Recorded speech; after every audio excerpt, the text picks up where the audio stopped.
13 अप्रैल 1919 यह तारीख भारत के इतिहास में खून से लिखी गई है।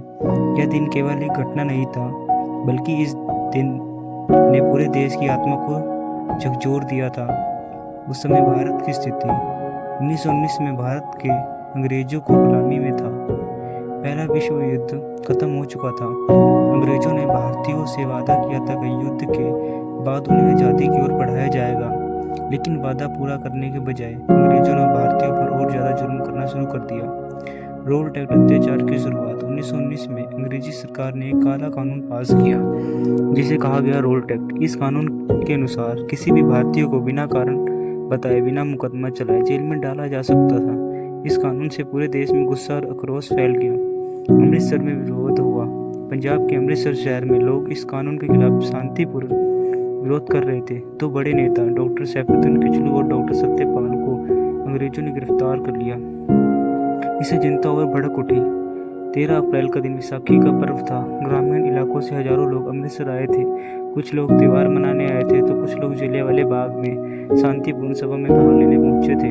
जलियांवाला बाग एक खुला मैदान था, जिसके चारों तरफ ऊंची दीवारें थीं। बाहर निकलने का केवल एक ही संकरा रास्ता था। उसी दिन अंग्रेजी अफसर जनरल डायर अपने करीब 90 सैनिकों के साथ जलियांवाला बाग पहुंचा। सैनिकों के पास आधुनिक हथियार थे। जनरल डायर ने लोगों को चेतावनी नहीं दी, सभा को अवैध घोषित नहीं किया, लोगों को निकलने का समय नहीं दिया, सीधे अपने सैनिकों को आदेश दिया, फायर।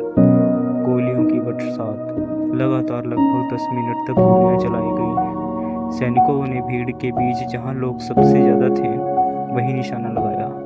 लोगों में भगदड़ मच गई, लेकिन निकलने का रास्ता सिर्फ एक था। लोग एक दूसरे के ऊपर गिरने लगे। कुछ लोग जान बचाने के लिए कुएं में कूद गए।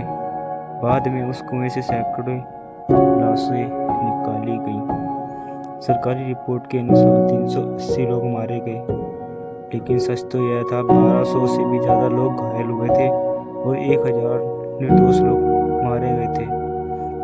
उनमें बच्चे, महिलाएं, बुजुर्ग, किसान, मजदूर सब शामिल थे। जनरल डायर की क्रूर सोच।